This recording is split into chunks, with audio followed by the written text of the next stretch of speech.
Hi everyone. आज की इस वीडियो में हम करने वाले हैं एक्सरसाइज 2.5 क्वेश्चन नंबर 8। ये है चैप्टर 2 पॉलिनोमियल्स। चलो शुरू करते हैं। क्वेश्चन है फैक्टराइज। ठीक है, ये मैं आपको पहले भी एक्सप्लेन कर चुकी हूँ कि आइडेंटिटी को यूज़ करते समय क्वेश्चन या तो आएगा एक्सपैंड या फैक्टराइज। तीसरे तरह का क्वेश्चन आ सकता है इवैल्यूएट। ठीक है, इवैल्यूएट अभी हमने लास्ट वीडियो में किया था।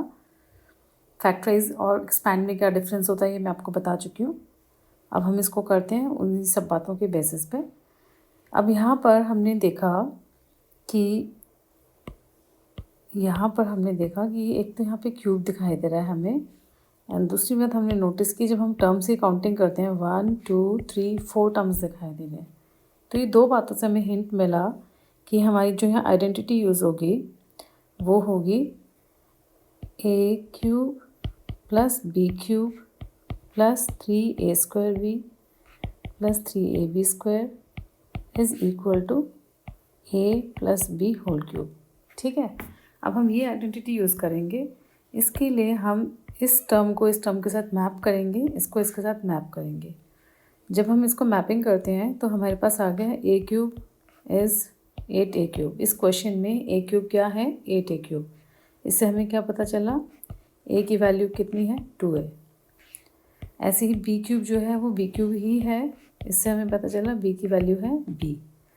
तो जैसे ही हमें हमारे a और b पता चल गए तो हम यहाँ पे क्या करेंगे, 8a³ plus b cube plus 12a² plus 6ab², इसको रीराइट करेंगे और इसको इस फॉर्मेट में लिखेंगे, इस फॉर्मेट में। ठीक है, तो ये हमारा आ जाएगा 2a whole cube plus b whole cube plus 3 into 2a whole square into b plus 3 into 2ab²।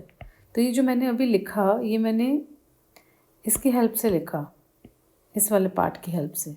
ठीक है, अब हमें करना क्या है, इस पार्ट से इस पार्ट पर आना है। ठीक, तो अब हमारा बस लास्ट स्टेप रह गया है, बट उससे पहले एक बड़ी इंपॉर्टेंट बात ये है कि आप हमेशा ये चेक करना, अपने माइंड में करो, रफ कॉलम में करो, जैसे मर्जी करो, कि ये जो टर्म है और ये जो टर्म है ये सेम आ रही है कि नहीं आ रही है आपके कैलकुलेशन के हिसाब से, और ये टर्म सेम आ रही है कि नहीं। ठीक है, ये सेम आनी ज़रूरी है, बाकी तो ऑलरेडी सेम थी। तो अब आपने करना क्या है, आप यहाँ से यहाँ पर आ रहे हो तो आप लिखोगे a plus B whole cube, यानी कि 2a plus B whole cube. So this becomes 2a plus B, 2a plus B, 2a plus B. क्योंकि ये फैक्टराइज था, जब भी फैक्टराइज होता है आपको सारे ब्रैकेट सेपरेट अलग अलग करके लिखने हैं। ठीक है, ये फैक्टराइज है, फाइनल आंसर ऐसे लिखा जाएगा। तो एक बार हम क्विकली रिवाइज करते हैं क्या क्या स्टेप्स हैं। अपने ए और बी को ठीक से पहचानना, उसके बाद आइडेंटिटी अप्लाई करना और फाइनल आंसर लिखना। चलो हम पार्ट 2 देखते हैं। 8a³ minus b cube minus 12a² plus 6ab²। ठीक है, अब इस क्वेश्चन के अंदर a³ को जब 8a³ से मैप किया तो हमारे पास आ गया a की value 2a। Okay, b cube को जब मैप किया तो हमारे पास था माइनस b³, तो इसका मतलब हो गया b की वैल्यू हो गई माइनस b। तो हमारा a हो गया 2a, b हो गया माइनस b। इसके बेसिस पे अब हम अपना लिखेंगे, इसके बाद हम कंटिन्यू करेंगे, is equal to 2a whole cube, a cube, b cube, 3a² b, 3ab²। This becomes 2a minus b whole cube. So this becomes 2a minus b, 2a minus b, 2a minus b। ये हमारा final answer हो गया। हमने identity वही use किया है, हम चारों पार्ट्स में, पांचों में एक ही आइडेंटिटी यूज़ कर रहे हैं। इससे हमारा काम इजी हो जाता है। हम एक ही आइडेंटिटी यूज़ करने के लिए सिर्फ यहाँ पे सावधानी बरतते हैं, वी आर केयरफुल हियर कि हाँ माइनस बी है या माइनस बी है, माइनस बी है। इसको ध्यान रखने के लिए हमें सिर्फ यहाँ पे ज़्यादा ध्यान देने की ज़रूरत है, जो हमारा यहाँ पर ये माइनस बी आया है। ठीक है। चलो अब हम करते हैं पार्ट 3। आप ध्यान से देखना, मैं सब में same exactly same method use कर रही हूँ, कहीं पे कुछ भी चेंज नहीं है, सिर्फ हर क्वेश्चन में ए और बी की वैल्यू चेंज हो रही है, दैट्स ऑल, बाकी सब कुछ सेम रहेगा। ठीक है, तो देखो अब जब हम यहाँ पे कंपेयर करते हैं, ये हमारा ए क्यूब है और ये हमारा बी क्यूब है, इसके अकॉर्डिंगली ए की वैल्यू आ गई 3 और बी की वैल्यू आ गई -5a। ठीक है, तो ये ए हो गया और ये बी हो गया। इसके हिसाब से हमारा पास आ गया a cube plus B cube plus 3a² into -5a plus 3 into a into b square.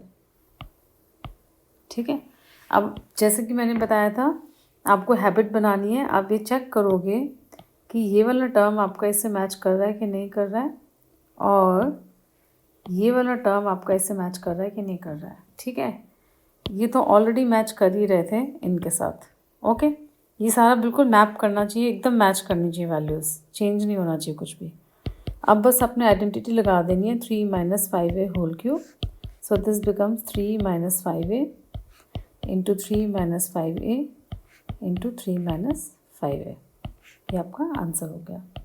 ठीक, अब हम करते हैं पार्ट 4।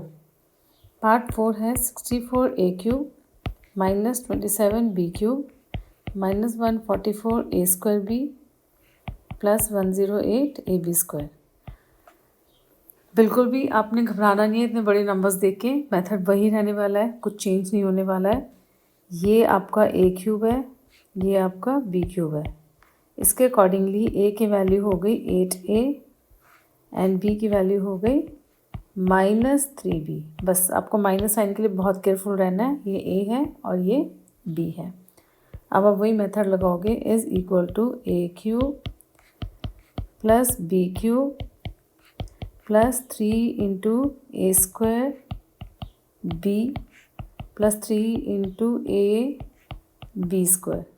ठीक है, तो आपके पास क्या आ गया, 8a - 3b whole cube which is equal to 8a - 3b 8a - 3b 8a - 3b। ठीक है, तो ये आपका हो गया आंसर। चलो अब हम करते हैं पार्ट 5। जब आप एक ही मेथड फॉलो करोगे तो इसका सबसे बड़ा बेनिफिट होगा कि आपकी स्पीड बढ़ जाएगी और मिस्टेक होने का तो चांस ही बहुत कम हो जाएगा। मेरे हिसाब से तो होगी नहीं, फिर भी ठीक है। चलो अब हम कहते हैं कि ये जो हमारा एक्सप्रेशन है ये ए क्यूब है और ये जो हमारा एक्सप्रेशन है ये हमारा बी क्यूब है। इसका मतलब ए की वैल्यू हो गई 3p, बी की वैल्यू हो गई -1/6। अब अगर सपोज़ करो आपको ये पता ही नहीं है कि 216 किसका क्यूब होता है, तो क्या करोगे आप ऐसे में? आप रफ कॉलम में प्राइम फैक्टराइजेशन करना, तो आपके पास आ जाएगा यहाँ पे 2 × 54, 2 × 27, 3 × 9, 3 × 3 एंड 3 × 1। ठीक है, ये 3 बार आया और यहाँ पे 3 भी 3 टाइम्स आया, तो एक 2 यहाँ से निकला, एक 3 यहाँ से निकला, इन दोनों को कर दिया मल्टीप्लाई, तो ये 2 × 3 जो है ये बन गया 6। ठीक है, तो अब हमारे पास ए की वैल्यू आ गई, बी की वैल्यू आ गई। अब हम सिंपली आइडेंटिटी लगा देंगे, a cube plus B cube plus 3 × a whole square b plus 3 × ab²। जैसे कि मैंने बार बार पहले भी बोला है, आपको अब करना क्या है, इस टर्म को मेंटली चेक कर लो इससे मैच कर रहा है कि नहीं, और इस टर्म को मेंटली चेक कर लो कि इससे मैच कर रही है कि नहीं। ओके, उसके बाद आप लिख दो सीधा 3p - 1/6 होल क्यूब, और ये हो गया आपके पास 3p - 1/6, 3p - 1/6 एंड 3p - 1/6। ये आपका फाइनल आंसर है। अगर आपके कोई डाउट्स हैं तो आप ज़रूर पूछना। ओके, सो अब हम नेक्स्ट वीडियो में करेंगे question number 9 and question number 10। All right, bye.